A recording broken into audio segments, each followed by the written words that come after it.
Jueves 21 de julio, saludos señoras, señores, bienvenidos como cada mañana a este espacio, a esta revista de prensa, a este recorrido que hacemos cada día por las portadas de los periódicos que se editan en la provincia de Córdoba, Diario de Córdoba, ABC de Córdoba, El Día de Córdoba. Hoy tenemos bastantes coincidencias en las portadas, aunque como siempre cada uno sale por un sitio de los periódicos de la prensa escrita, me refiero, también veremos prensa digital. El Diario Córdoba ha escogido para abrir una foto local, es la única foto local que veremos en las portadas. Una foto para el incendio de ayer tarde en el Lagar de la Cruz. Arde, dice, el Lagar de la Cruz, una foto de Manuel Murillo. Ahora vamos a hablar largo y tendido de ese incendio que tanto preocupó, tanta preocupación provocó y que afortunadamente se resolvió muy pronto. El titular es para el discurso de investidura de Juanma Moreno. Moreno titula: rebajará impuestos para dar oxígeno a las familias. Como le digo, ayer se celebró la primera sesión de la investidura del presidente de la Junta de Andalucía, de Juanma Moreno. Hoy es la segunda, hoy toman voz los partidos, todos los partidos, y luego se vota, con lo cual hoy quedará investido presidente de la Junta, aunque la toma de posesión será el próximo sábado, como ya adelantamos ayer. También habla en la portada de que Cajasur genera 1.279 millones de euros. Dice el Diario Córdoba, un estudio de la entidad recoge su impacto en el 92% de los municipios de la provincia de Córdoba.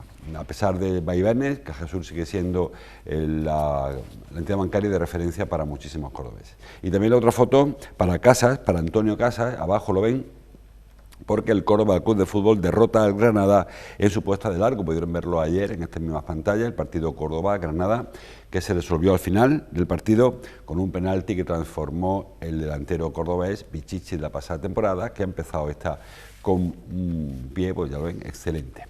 El diario ABC toca un asunto de la portada de ámbito europeo, que nos afecta porque somos miembros de la Unión Europea, pero pilla un poco lejos. Bruselas plantea un invierno con racionamiento de gas, titula el diario ABC, la foto para Ursula von der Leyen, que usan en la presidenta del gobierno, aquí se llama presidenta de la comisión, un gobierno, y anunció ayer esto: hay que guardar gas para tener un invierno tranquilo, dice en la imagen. En inglés. Digo que nos afecta pero poco porque en principio España ha hecho sus tareas. España ha estado almacenando gas, tiene reservas suficientes para no tener por qué cortar, racionar el gas. En cualquier caso, por no asustar a nadie, y que tampoco hay que ser catastrofistas ni pensar en la hecatombe, lo que plantea Bruselas es reducir la energía, por ejemplo, en las industrias, o por ejemplo, los edificios públicos, o por ejemplo, en los comercios. Decía ayer uno de los ministros de la Unión Europea que si tiene sentido, se preguntaba, tener un escaparate toda la noche encendido. Pues probablemente no tenga, pero no ahora porque hay problemas con el gas o con la generación de electricidad, sino en cualquier momento del año. Saben ustedes que es muy habitual pasar por alguna calle y a las 6 de la mañana pues está todo iluminado como si fuese el mediodía, cuando no hay nadie mirando escaparates. Bueno, pues eso se hiciera no solamente en la calle Cruz Conde, sino en todas las calles Cruz Condes del mundo, pues probablemente ahorraríamos mucha energía y tendríamos menos problemas de los que se avecinan. Repito, que en cualquier caso Europa plantea reducción de hasta el 15% en el consumo, ese racionamiento, más bien es estrecharse el cinturón, pero dijo ayer la ministra Teresa Rivera, la ministra española de Industria, que en principio España va a rechazar la obligatoriedad de los recortes y que si afectaran a alguien serían espacios públicos. Así que en principio nosotros no tendremos invierno con racionamiento, aunque las cosas, como siempre, pueden cambiar y esperamos que no. El diario El Día ha escogido para la apertura la foto de la investidura, del discurso de ayer de Juanma Moreno. Moreno anuncia una rebaja fiscal de 620 millones, en total, no a cada uno de nosotros, lógicamente, y traza un programa reformista, dice este periódico. Bueno, ayer yo, además de este anuncio, que lo señalan los diarios, el tema de la bajada de impuestos, me quedo con otro dato muy interesante a mi entender, el discurso de Juanma Moreno de ayer.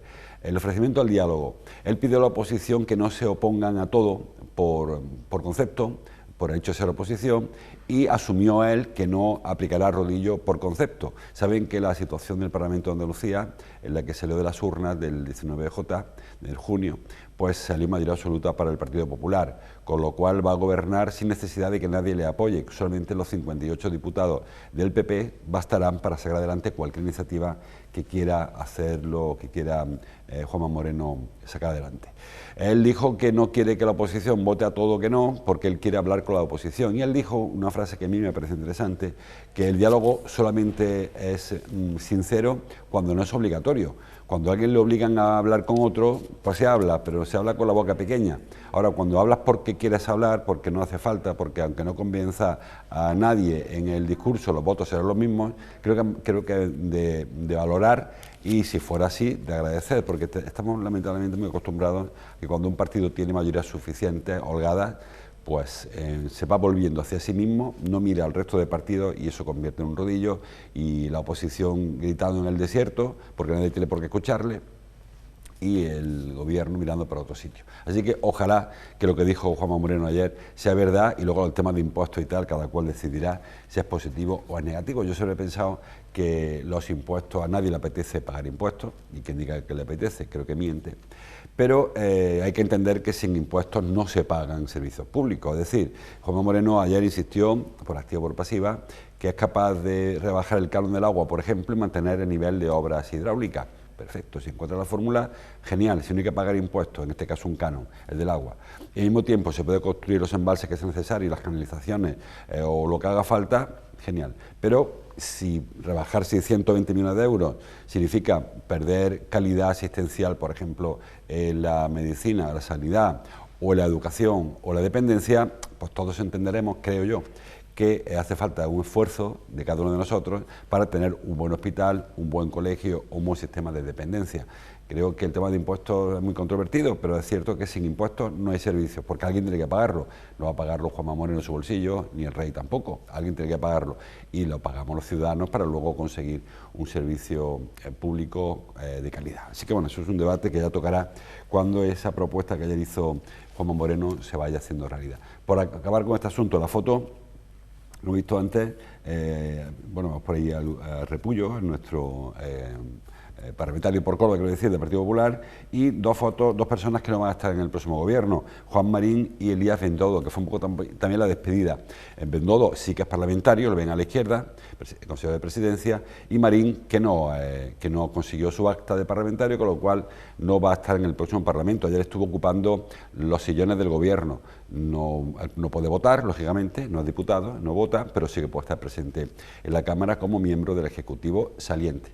El sábado, Juanma Moreno tomará posesión del cargo, y él prometió que inmediatamente conoceremos a los nuevos consejeros, que habrá nuevos, lógicamente, faltan los de Ciudadanos, incluso sabemos que el Presidencia va a cambiar, también el de Sanidad, Jesús Aguirre ya no es consejero, ya ha presidido la Cámara, con lo cual tendrá muchos cambios, por lo menos la mitad del gobierno tiene que cambiar o más. Y conoceremos también los delegados territoriales, que la Administración, como saben, se descentraliza, a ver quién en Córdoba ocupa esa responsabilidad, para ir teniendo alguna pista de por dónde van a ir los tiros a partir de septiembre, porque yo creo que agosto se da por amortizado, se ajustarán engranajes, pero será en septiembre cuando comience el gobierno, nuevo gobierno de la Junta, a ver, y tendremos que ver si es cierto que se bajan impuestos, que se elimina la burocracia, como dijo ayer, que se mejora la atención primaria. Prometió Juanma Moreno que habrá una consulta médica presencial en 48 horas, bueno, yo lo firmaba ahora mismo eso.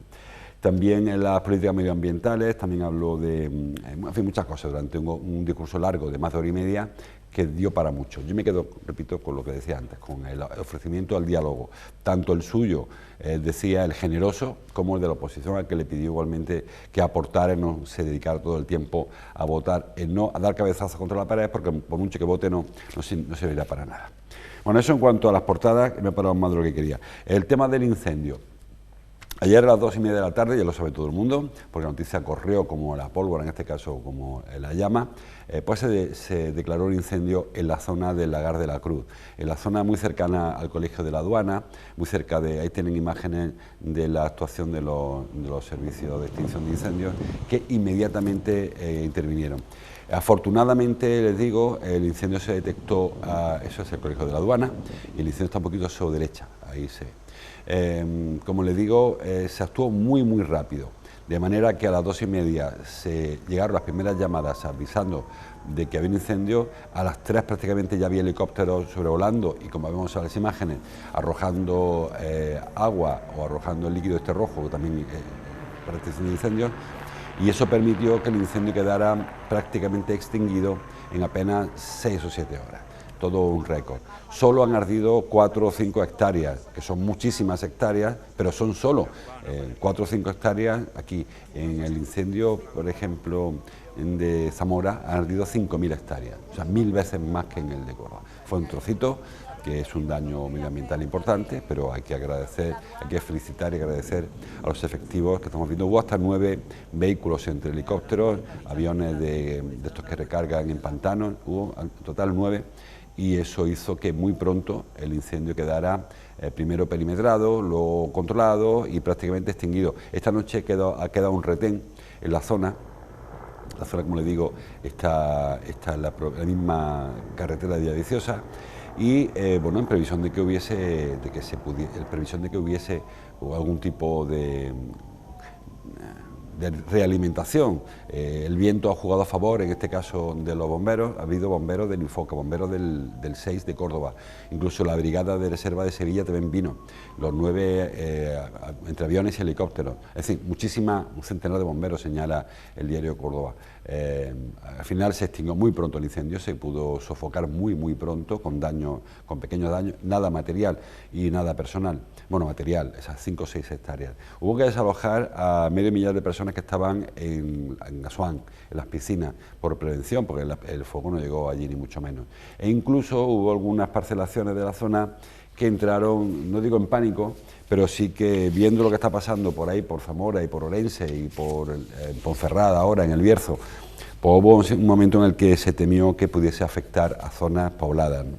Los vecinos de las 7 fincas, del Negrete, de Jardinito, no tuvieron que ser desalojados, no hizo falta. El humo, además, como ven en la foto, o han visto antes las imágenes, no había viento, salía muy vertical, no se expandió prácticamente, con lo cual ni por el humo ni por el riesgo de que las llamas llegasen hasta la zona habitada, pues no hubo, fue solo un susto importante, porque viendo lo que está ocurriendo por ahí, y más estos fuegos que ahora se están produciendo, que son de sexta generación, como saben, consiste en que hay tantísima masa combustible, masa que va a arder, que es imposible apagarlo. Habrán oído a algún bombero cuando le entrevistan en televisiones nacionales, hablamos de Zamora o de Orense o de la zona del noroeste de la península, que es donde está habiendo más incendios, y dicen que son fuegos inextinguibles, significan que no hay manera de apagarlo, no se puede, por mucho que le eches agua, el agua que hemos visto que se arrojaba aquí sobre el fuego, cuando el incendio toma una envergadura importante, no llega a tocar ni el árbol.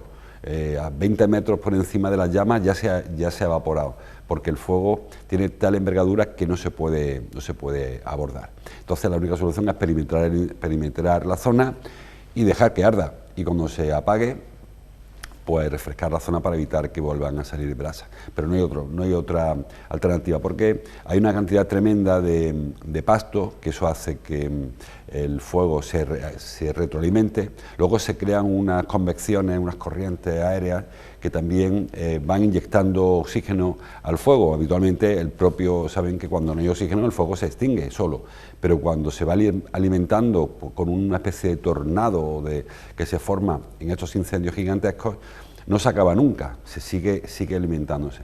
En fin, que es una situación muy complicada, y ayer se temió, como hemos visto las imágenes de este verano ya en muchos sitios de España, pues que se repitiera en Córdoba. Afortunadamente no fue así, fueron apenas 4 o 5 hectáreas las que ardieron, son muchas, pero son muy pocas en comparación con otros lugares, y una actuación ejemplar por parte de los servicios de extinción de incendios, repito, de los bomberos de Córdoba, del Infoca y de la brigada de Sevilla, incluso los voluntarios del grupo de las 7 fincas, que inicialmente fueron quienes acudieron a la zona, ya mucho más cerca, y quienes se ocuparon de las primeras atenciones al fuego, ¿no? Así que mucha precaución. Dice el diario ABC que se cree que ha sido una colilla la causa del incendio, básicamente porque el fuego está muy cerca de la carretera, y es posible que una colilla haya sido la que haya motivado el incendio. Bueno, está por determinar las causas.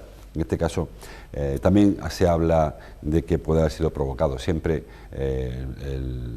la duda de si alguien lo provocó, pues está ahí, porque también está muy cerca de la carretera, aunque habitualmente cuando los incendios son provocados y se intentan alejar más del lugar de las carreteras para dañar más. En este caso es que hubo posibilidad de atacar el fuego desde el camión de bomberos aparcado en la carretera, porque el fuego estaba lindando la carretera de Villaviciosa. Así que, bueno, tuvimos suerte ayer, pero no nos descuidemos ni mucho menos, porque esto ha sido un aviso importante. Y como siempre decimos, ojo con las personas que viven en la sierra o en la sierra en general, y con los planes de evacuación, porque si un incendio de las características que hemos visto en otros lugares se produjera en Córdoba, en sitios donde hay un camino estrechito para salir y ahí no caben más vehículos que el que entra o que el que sale y se colapsa la zona, son auténticas ratoneras. Así que cuidado donde nos metemos, porque el campo está muy frondoso. Decían, lo dicen los ecologistas, lo dicen los ganaderos, lo dicen las personas que trabajan en el campo, que viven en el campo, que falta tratamiento silvícola. Antiguamente, hace décadas, había animales pastando, había trabajo de campo, había otros tipos de explotaciones. Ahora el campo en muchas parcelaciones, en muchas fincas, está totalmente abandonado, y aquello pues es el Amazonas. Hay árboles que tienen un manto debajo de ellos de 1 metro de altura, y cuando eso se pone a arder, pues eso no hay que lo apague, o sea, que lo apague. Así que yo entiendo que la solución para prevenir fuegos, siempre lo decimos, los fuegos forestales del verano se apagan en invierno, pero en esta ocasión o esta época es que son muchos años los que se dejan de trabajar los inviernos, entonces el campo pues está, pues eso, muy asalvajado. Que a algunos les gustará más, a algunos les gustará menos, es el silvestramiento del campo, pero tiene ese riesgo. Creo que a pesar de que la ola de calor influye, el cambio climático influye, pero la acción del hombre, o la inacción en este caso, de los gobiernos, me da igual que sea el Infoca de la Junta, o que sea el Ministerio de Medio Ambiente, o que sea quien sea, quien fuera, no ha hecho sus tareas, no están limpias las cunetas, no hay cortafuegos en condiciones, el campo no se trabaja, la finca pues no hay un aprovechamiento por la razón que sea, y eso hace que el campo sea un polvorín, y el de ayer fue una suerte enorme que saliera como salió. Bueno, más cosas que hay en los periódicos. Ayer se entregó el informe de impacto de Cajasur, y hemos visto datos por todos los periódicos. El diario Córdoba habla de que Cajasur genera 1.200 millones, el diario El Día dice que el impacto de Cajasur en la economía de Andalucía es de 4.300 millones, son 4.600 creo, son cifras astronómicas. Yo me quedo con el dato, más que el número, porque es un poco apabullante, como les digo, con que Cajasur es el banco de referencia.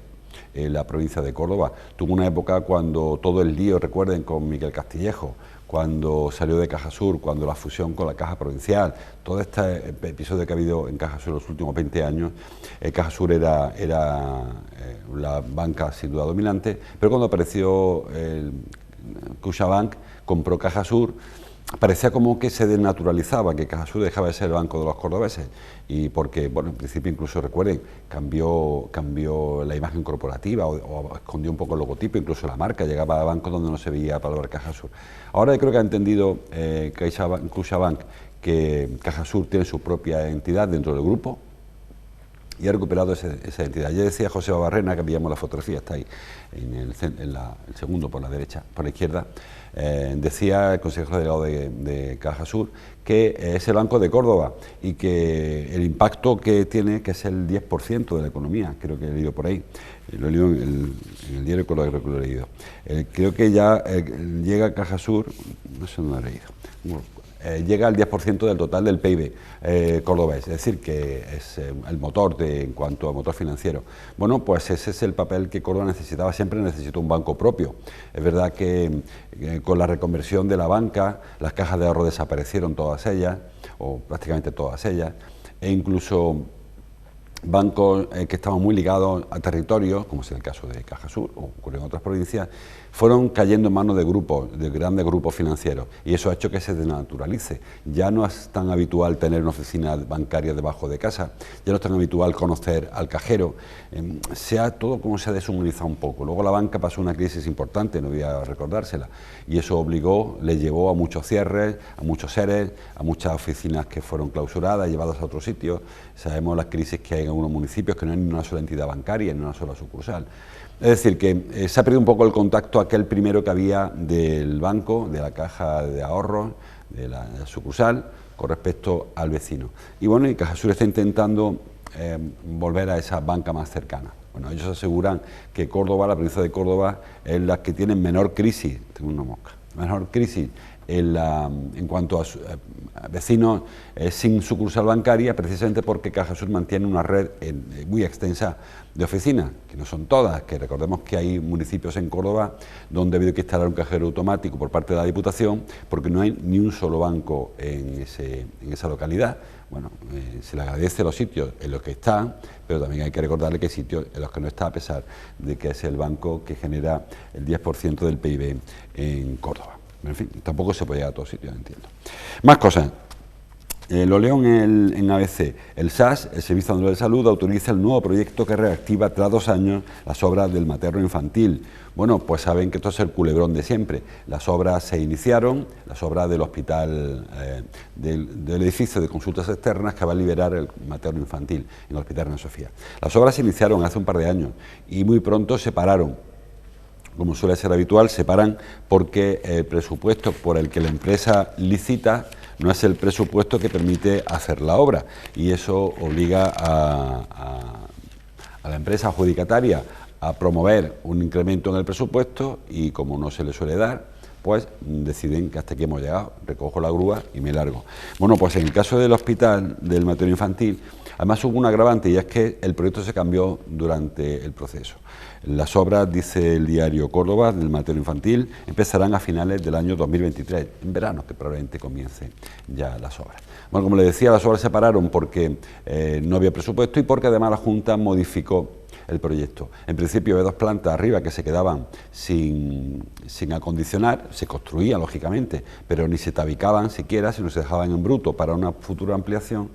Y se decidió durante la fase de construcción que sí, que hay que hacerla. Dime cuánto vale esto y lo sumamos al proyecto, porque he pensado que hay que poner tabique y tal. Y luego también hubo un problema con las conexiones de los colectores nuevos con los colectores antiguos. Había, según el proyecto, la redacción del proyecto, tenía un calibre, un grosor, y eso tiene un dinero. Cuando luego se planteó, ya en pie de obra, se vio que el colector antiguo tenía un grosor distinto al colector nuevo, con lo cual había que ajustar. También incrementaba, parece que es Chocolate del Oro, pero era un dinero importante. Total, que la empresa, que es Jicar, una empresa cordobesa, pues decidió que no podía seguir adelante y paralizó la obra. Hubo su lío de siempre, que se llevó al contencioso, que si ahora el que determine el juez, si tienes que pagar daño y perjuicio, etcétera. La cosa es que al final el proyecto se embarrancó y ha tardado 2 años en que haya un nuevo proyecto, porque ahora hace falta redactar el proyecto porque aquel primero caducó. Así que parece que el próximo verano, el que viene, no este, el que viene, comenzarán las obras, aunque la consejería se cubrió un poco las espaldas y dijo que sería segundo semestre del 2023, que comienza, como saben, en el mes de julio. Hablando de dinero y de jueces, he encontrado en el diario Córdoba una noticia interesante, sobre todo para Eva Timoteo. El juez, dice, le da la razón a Eva Timoteo, no tiene que devolver dinero al ayuntamiento. Como saben, Eva Timoteo era concejala de Servicios Sociales, concejala de Ciudadanos, y en un momento dado, pues la oposición se dio cuenta de que esta mujer estaba cobrando su sueldo como concejala, con dedicación exclusiva, es decir, full time, o una jornada de 8 horas diarias, y al mismo tiempo mantenía abierto su despacho como procuradora en los tribunales. Y también trabajaba allí, se supone que unas orillas. Así que o esta mujer tenía capacidad para extender el día más de la cuenta, o uno de los 2 trabajos no lo estaba haciendo al 100%. Bueno, cuando se planteó esa opción, se preguntó al secretario del Pleno si Eva Timoteo había pedido permiso al Pleno, que es preceptivo, para tener dedicación exclusiva y tener una segunda actividad. Hay concejales, por ejemplo, Bernardo Jordano lo hace, pero pidió permiso y se le concedió. Ella no había pedido permiso porque entendió que no hacía falta. La cosa es que a partir de ahí el ayuntamiento pues le reclamó el dinero que había cobrado de más, total 77.000 euros. En principio hay que decir que ni intervención municipal, ni siquiera el órgano de asesor del ayuntamiento lo vieron que tuviese posibilidad de recuperar ese dinero. Dijeron que por ello no recurrirían, no irían a juicio porque no tenía por qué pagarlo. Pero sí que hubo un informe que encargó el alcalde y el informe decía que sí, que se podía recuperar ese dinero, entonces se fue al contencioso, al juzgado.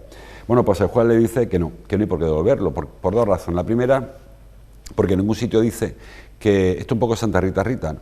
Que si yo te doy dinero, en el papel no dice que si te pillan incumpliendo la dedicación exclusiva, hay muchas consecuencias, pero en un lugar dice que haya que devolver el dinero que cobraste de más. Es decir, un poco esto que les cuento, ya no haberlo pagado porque no tiene por qué devolverlo. Y en segundo lugar, también dice el juez que esto de la dedicación exclusiva es muy relativo, porque ¿qué es exclusivo? ¿El alcalde deja de ser alcalde cuando sale del ayuntamiento o sigue siendo alcalde cuando llega a su casa? Y se supone, y lo dice el juez, que hay una actividad política que no acaba cuando se sale del ayuntamiento. Es decir, no se puede medir en horas. Si de dedicación exclusiva son 8 horas, son 9, son 4, son 10, porque puede ser que quizá el alcalde más que un concejal, ¿no? Pero es probable que el alcalde esté de vacaciones la semana que viene y que siga siendo alcalde, aunque no sea alcalde, aunque haya un alcalde accidental, pero ya me entienden. Que la dedicación exclusiva es complicado de medir y en el caso de Eva Timoteo, pues no va a costarle devolver esos 70.000 euros, que son más porque al final le hicieron depositar, no el ayuntamiento, sino el juzgado, 85.000 euros, porque se previó los 77.000 que tendría que haber devuelto si el juez determina que era responsable de ello, había que devolverlo, que había cobrado de más, y también tenía que preparar una cantidad para los intereses y para las costas procesales. Al final, pues se devolverás esos 85.000 euros. Se puede recurrir, pero yo creo que no lo va a recurrir el ayuntamiento porque tiene pocas opciones de ganar el pleito, entonces ¿para qué seguir haciendo daño? Eva Timoteo, recuerden, fue concejala de Servicios Sociales y salió en todo aquel lío, le obligaron en el ayuntamiento a elegir entre su trabajo de concejal 100% o su trabajo de procuradora, y entre aquello y el lío, pues cogió la manta y se fue. Y corrió el turno, fue cuando entró María Luisa Gómez Calero, ya saben, la película aquella que se organizó con la salida de Eva Timoteo. Así que para ella bien, para las arcas municipales, pues no va a recuperar ese dinero que se le entregó. Bueno, vamos terminando. En cuanto al calor, no les voy a contar nada que no sepan. Hace calor y va a seguir haciendo calor. La EMET dice el día de Córdoba, por ejemplo, la EMET prolonga hasta el viernes, hasta mañana, la alerta naranja en Córdoba por altas temperaturas. ¿Que no significa que el sábado haga frío? Significa que la alerta dura hasta mañana y probablemente mañana la prolonguen también para el sábado y también para el domingo. Se esperan que puedan superarse los 42 grados. Esta ola de calor, aunque la noche las mínimas son más altas que en la anterior ola de calor, o sea, probablemente hayan pasado más calor esta noche que en la época, en la semana anterior, pero las máximas son bastante más bajas. De hecho, la máxima de ayer de Córdoba nos llegó a 42 grados, tuvimos 8 días seguidos superando 42 grados y aún no hemos llegado a ese top, ¿no? A esa marca. Es probable que se supere el sábado. Por el momento estamos por debajo de esa marca de 42 grados. Ayer la máxima de España se dio en Andújar con 42,1, la segunda fue en Montoro con 42 y luego ahí hubo un triple empate detrás, La Rambla, Córdoba, Fuente Palmera, todos ellos estaban ahí en torno al 41,9, por debajo de 42. Pero curiosamente ayer en Espiel hubo la mínima con 14,4 grados, que eso es frío, eso a lo mejor en invierno todavía no, pero ahora 14,4 grados, pues como si te metes en una cámara frigorífica. Y ya para terminar, aunque ayer lo vieron en esta televisión, se lo recuerdo, el Córdoba jugó su primer partido de pretemporada, lo hizo en el Arcángel, lo hizo frente a un equipo que viene de segunda división, jugó en el pasado en primera y se impuso 1-0. Dice el diario ABC que el Córdoba inicia el rodaje con victoria y buenas sensaciones ante el Granada. Creo que sobre todo eso, buenas sensaciones. El equipo tiene que rodar, tiene que encajar muchas piezas nuevas. El equipo hay que rehacerlo. Creo que son 7 los jugadores nuevos. No sé si jugaron todos allá, pues no los conté. Pero muchos jugadores nuevos que obligan a encajar piezas, pero sí que se vio, pues eso, la ilusión, se vio que había mimbres. ¿Hasta dónde llega este equipo? Pues saben que esto al final del fútbol es la pelotita. El Córdoba, dice el diario Córdoba, empezó como la temporada pasada, terminó ganando. ¿Significa que va a ser una temporada triunfal como el año pasado? Pues lamentablemente todo apunta a que será bastante más complicado, pero si se encajan unas pocas victorias consecutivas, o al menos alternando un empate, lo que le llaman ellos la media británica, ¿no? Ganar en casa y empatar fuera. Al principio, sobre todo, y se estabiliza el equipo, se tranquilizan los nervios que habrá de estreno de campaña, pues probablemente eso dé alas a un equipo que tiene posibilidades, ¿eh? Ahí vemos a Antonio Casas celebrando su gol, se vio a Quique Márquez, se vio a Carracedo, en fin, muchos jugadores nuevos de los que están recién fichados, y ahora hay que ponerlo a engrasar todo el equipo, hay que engranar piezas, hay que recolocar jugadores, hay 2 jugadores para cada posición, con lo cual ahí Germán Crespo tiene suficiente trabajo y de calidad, no hay... Saben que el año pasado hubo un momento de la temporada, no sabíamos ya si jugaba el titular o el suplente, bueno, en este caso habrá que esperar a ver cómo se desarrollan los primeros partidos, que lo verán todos, como les decíamos, toda la pretemporada se podrá ver en esta casa, en estas pantallas. Y como les digo, habrá que ir viendo cómo va evolucionando, pero en principio la plantilla se ha hecho con cabeza, se ha elegido, parece que bien, aparentemente bien, y ahora hay que esperar que la cosita vaya funcionando como todos esperamos que funcione. Hay mucha más información en los periódicos que no me da tiempo a comentar, como siempre les invito a que sigan ustedes ahora leyendo la prensa, en internet, en papel, oigan la radio o vean la televisión. Mañana, viernes, seguimos, hasta entonces como siempre, gracias por su atención.